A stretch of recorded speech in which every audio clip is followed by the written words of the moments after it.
선생님께서 펼쳐서 보여주신 우리 시편 27편에서 한두 구절 더 또 제 마음에 좀 이렇게 교훈이 됐던 부분이 있어서 말씀을 드리고 싶습니다. 아까도 말씀해 주셨습니다만 시편 27편 4절 말씀을 다시 한번 읽고 싶습니다. 시편 27편 4절입니다. 내가 여호와께 바라는 한 가지 일 그것을 구하리니 곧 내가 내 평생에 여호와의 집에 살면서 여호와의 아름다움을 바라보며 그의 성전에서 사모하는 그것이라. 다윗이 이 시편을 기록할 때 여러 어려운 그 일들을 겪는 중에 또 주님을 바라는 그런 믿음으로 시편을 기록한 것으로 우리가 다 이렇게 교훈을 받았습니다. 그런데 여기 27편 4절에 그 다윗이 그 모든 일들 중에서 그 구하는 것이 있었다면, 그리고 자기는 그 한 가지만을 구하겠다고 지금 다시 한번 마음에 다짐을 하고 고백을 하는 것 같은데요.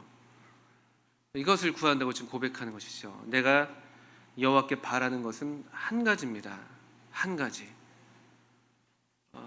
여러 지금 위험 속에 있기도 하고 또 어려움 가운데 있기도 하고 또 환난 중에 있기도 한데 또 오해 가운데 있기도 하고 비난 가운데 있기도 하고 또 마음의 고통 가운데 있기도 한데, 그런데 한 가지를 구하겠다고 지금 얘기를 하는 것이죠. 한 가지. 그것이 무엇인가라고 보니까 하나님의 집에 살면서 여호와의 아름다움을 바라보며 그의 성전에서 사모하는 그것. 주님의 이 집에서 주님의 아름다움을 바라보고 또 그의 성전에서 사모하는 그것을 구하겠다고 다짐을 하는데, 이게 참 오늘 아침 이 말씀을 읽으면서 또 저 자신에게도 교훈이 되는 말씀입니다. 무엇을 구하고 싶으세요?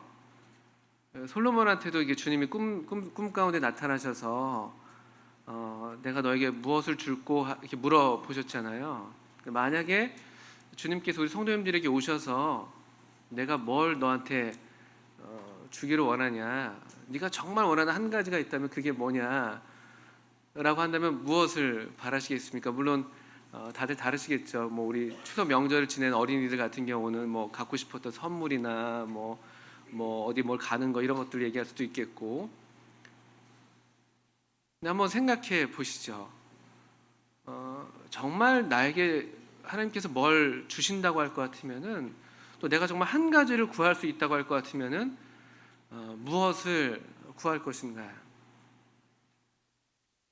또는 우리 교회적으로, 우리 개인이 그렇고 우리 교회적으로 한 가지를 우리가 구한다고 할 것 같으면 무엇을 구할 수 있을까? 무엇을 구하고 싶을까? 이런 질문들을 해보게 됩니다. 그리고 이 다윗의 어떤 간구, 또 이런 고백이 참 우리 심령에 참 만족이 되고, 맞다, 우리도 정말 이것을 구하는데, 나도 정말 이것을 구하는데, 주님의 아름다움, 평생에 이 하나님의 집에 살면서 그분의 아름다움을 바라보는 것. 주님의 아름다움이 없다면, 또는 우리가 주님의 얼굴을 우리 가운데서 뵙지 못한다면, 또는 우리 개인의 삶에서 주님의 얼굴을 마주하지 못한다면은 그것이 어떤 삶일까? 한번 생각해 보실 만한 말씀인 것 같습니다. 또 연이어서 이 시편 27편 8절에 주님께서 사실은 다윗 한 사람만은 아니죠. 이 이스라엘 백성들을 향해서 이것을 구하라고 말씀하신 것이 있었습니다. 27편 8절에도 보시니까 너희는 내 얼굴을 찾으라. 주님께서 이 하나님의 백성들에게 요구하시고 명하시고 바라시는 어떤 그 기대가 담겨 있는 말씀일 수 있습니다. 너희는 내 얼굴을 찾으라. 너희는 내 얼굴을 찾으라. 이런 하나님의 말씀과 하나님의 기대가 있는데, 여기에 이렇게 얼굴을 찾으라 하실 때에 다윗처럼 내가 마음으로 주께 말하되 여호와여 내가 주의 얼굴을 찾으리이다 하였나이다. 이렇게 응답할 수 있다면, 이렇게 대답하는 우리여야 될 텐데, 한번 생각해 보시죠. 주님은 여전히 계속해서 너희는 나의 얼굴을 찾아라, 내 얼굴을 구해라, 이렇게 우리에게 명하시는데 나는 지금 무엇을 구하고 있는가요? 또는 우리 교회는 무엇을 구하고 있는가요? 또 그래서 과연 우리 개인의 삶에서 또 우리 교회 가운데 이 하나님의 얼굴, 또 이 하나님의 아름다움, 또 주의 영광, 이와 같은 것들을 우리가 경험하고 또 나누고 누리고 있는가? 이런 질문들을 저 스스로에게 하게 됩니다. 고린도전서 1장을 한번 잠깐 펴서 보시면요, 이 하나님의 교회가 아닌 보통 사람들이 구하던 것들이 있습니다. 여기 주님은 나의 얼굴을 찾아라, 나의 얼굴을 구하라고 말씀하시고, 또 이 하나님의 사람 다윗은 나는 한 가지를 구하겠습니다. 내 평생의 여호와의 집에 살면서 그분의 아름다움을 바라보고 싶습니다. 이것을 구했는데, 고린도서 1장에서는 우리가 잘 아시는 대로 1장 22절에 이런 말씀이 있습니다. 사람들이 구하는 것들이 달라요. 유대인 같은 사람들, 하나님을 안다고 하는 사람들이죠. 유대인들은 표적을 구합니다. 1장 22절이죠. 유대인은 표적을 구합니다. 어떤 뭔가 기이한 기적 같은 아주 놀라운 그런 우리의 어떤 상식을 뛰어넘는 그런 놀라운 이적, 권능, 힘, 이것들을 구하는 것이죠. 유대인들은요. 또 헬라인은 지혜를 찾습니다. 헬라인은 아시는 것처럼 그 당시에 그리스 이 헬라인들 워낙 철학적인 사람들이었죠. 말 그대로 유명한 철학자들이 그들 가운데 있었고, 가장 존경받는 어떤 직업 중에 하나가 이 철학자들이었죠. 선생들, 소피스트라고 불렸던 그런 사람들. 이 헬라인들은 지혜를 찾습니다. 이게 보통 우리들이 바라는 어떤 그런 어떤 일반적인 것들을 대표한다고 말할 수 있겠죠. 뭔가 더 힘 있어 보이고, 뭔가 더 많이 가져서, 또 많이 배워서, 뭔가 높은 지위에 올라서 뭔가 더 남들보다 힘이 있어 보이고, 더 아는 게 많고, 또 지혜로워 보이고, 존경받고, 이런 것들을 이 사람들이 구하는 것이죠. 그런데 22절에 유대인과 헬라인들이 구하는 것과 찾는 것과 대조적으로 23절에 우리라고 불리는 한 부류의 사람들이 있습니다. 우리 고린도 교회, 사도 바울을 비롯한 또 이 편지를 받는 고린도 교회, 하나님의 백성들, 성도들, 교회죠. 근데 우리는 표적도 전하는 것도 아니고 지혜를 전하는 것도 아니고, 23절에 우리는 십자가에 못 박힌 그리스도를 전한다. 십자가에 못 박힌 그리스도를 전한다. 그건 구하는 게 아니에요. 이미 우리가 갖고 있는 것, 우리가 얻은 것, 이것으로 너무나 만족하고 너무나 충분해서 이제는 이것을 또 이제 나눠주는 그런 입장에서 있는 것이죠. 그들은 구하고 찾지만 우리는 십자가에 못 박힌 그리스도를 전한다. 근데 이것이 보면요, 유대인들에게는 거리끼는 거예요. 왜냐하면 힘이 없거든요. 권능을 구하고 지금 표적을 구하는 사람들인데, 십자가에 달려있는 예수님은 너무나 무력하고, 거기서 만약에 정말 그들이 그 십자가 곁에서 이렇게 얘기했던 것처럼 십자가에서 내려오고 갑자기 지각이 변동하면서 갑자기 주님이 왕으로 탁 나타나셔서 그런 위험 있는 모습으로 나타나야지 그제서야 우리가 메시아인지 믿겠다, 이런 사람들이었기 때문에. 근데 십자가에 그대로 못 박히신 우리 주님, 유대인들이 거리끼는 것입니다. 유대인들이 이것 때문에 못 믿는 거예요. 힘이 없어 보이니까, 뭔가 능력이 없어 보이니까. 또 헬라인, 아까 22절에 헬라인이 이방인을 대표하는 사람이라고 볼 수 있는데, 이방인에게는 이러한 거예요. 정말 참 지혜자라고 할 것 같으면은 사람들로부터 존경받는 게 마땅한데, 그들 가운데 그런 철학자들이 그런 삶을 살았으니까. 근데 여기 존경은커녕 십자가에 달려서 그냥 가장 하층민들로부터 모든 사람에게 조롱과 멸치를 받고 있는 저 사람? 저건 정말 미련하다. 그런데 24절에 오직 부르심을 받은 자들에게는 유대인이나 헬라인이나 그리스도는 하나님의 능력이요 하나님의 지혜다. 표적을 구하는 사람들, 능력을 구하는 사람들에게 정말 참된 능력, 이 십자가에 못 박히신 그리스도, 또 정말 참 지혜를 구하는, 정말 지혜를 살아간다는 그 사람들이 얻어야 될 참된 지혜라고 할 것 같으면은 이 하나님의 지혜, 하나님의 지혜, 예수 그리스도라는 것이죠. 이게 우리는 십자가에 못 박힌 그리스도를 전한다.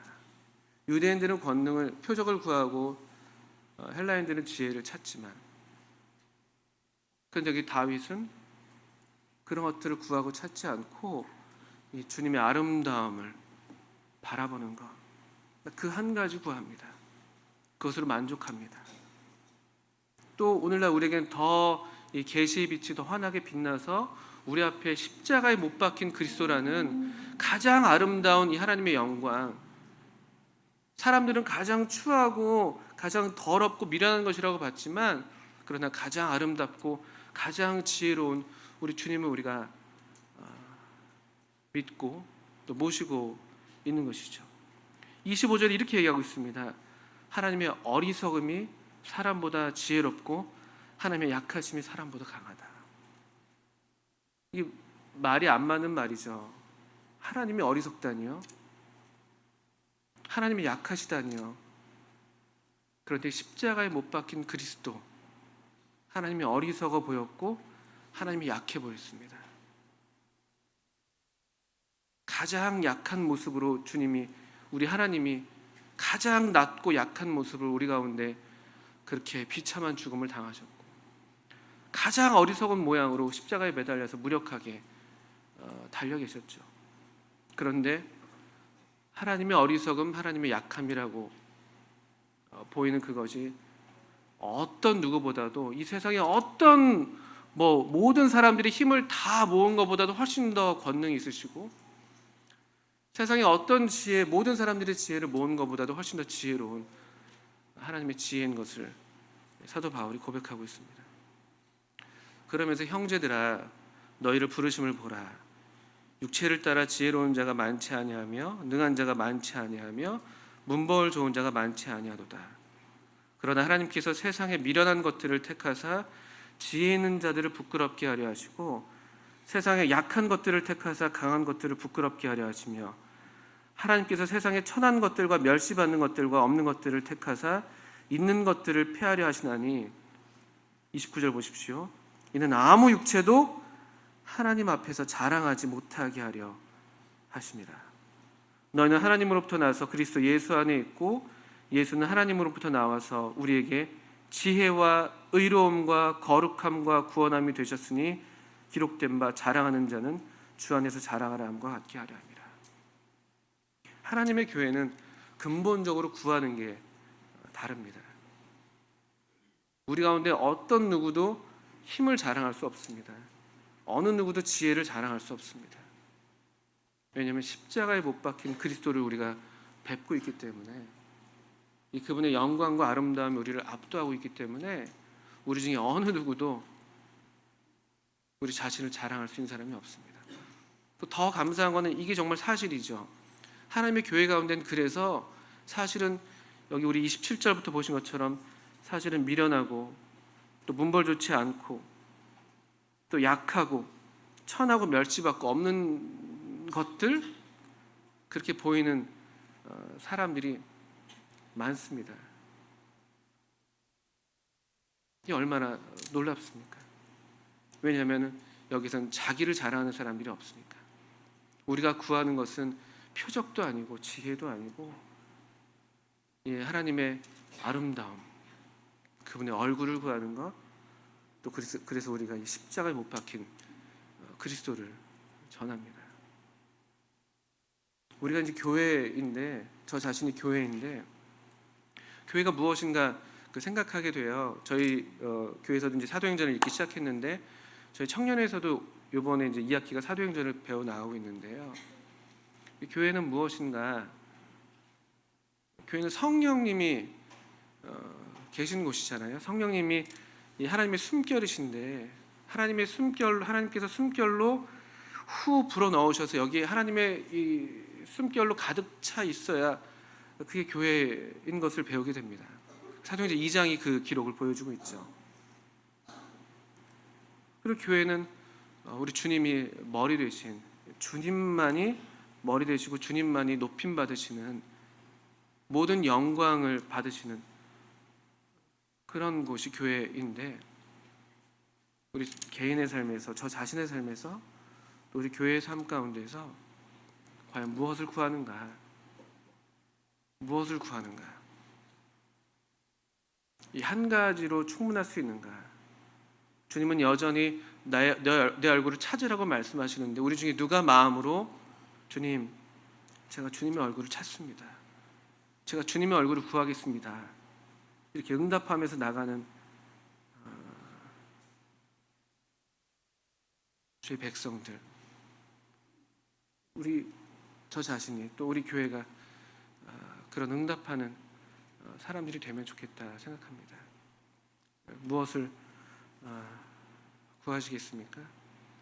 또 곧이어서 이제 우리 주님의 만찬상 앞에 나오게 될 텐데, 이 만찬상 앞에서 우리가 무엇을 구합니까? 우리 만찬상을 통해서 무엇을 전합니까? 성령께서 우리 마음을 인도하시고 감동하셔서 정말 우리 주님이 높임 받으시기를, 정말 우리 가운데 주님의 얼굴이 우리를 향하시고 우리의 영혼도 그분을 향하는, 그분께서 충만히 임재하시고 우리 가운데 하나님의 영이 충만하게 인도하시고, 우리 개인의 삶에서 우리 더러운 것들을 내어버리게 하시고 주님의 얼굴을 구하게 하는 그런 진리의 성령님의 역사가 어느 때보다도 필요한 저 자신을 보게 됩니다. 또 우리 그런 그 소원이 여기 시편 27편에 있길래 이렇게 짧게 교훈을 나눴습니다. 우리 한번 기도하시고 이어서 예배 시간을 갖겠습니다.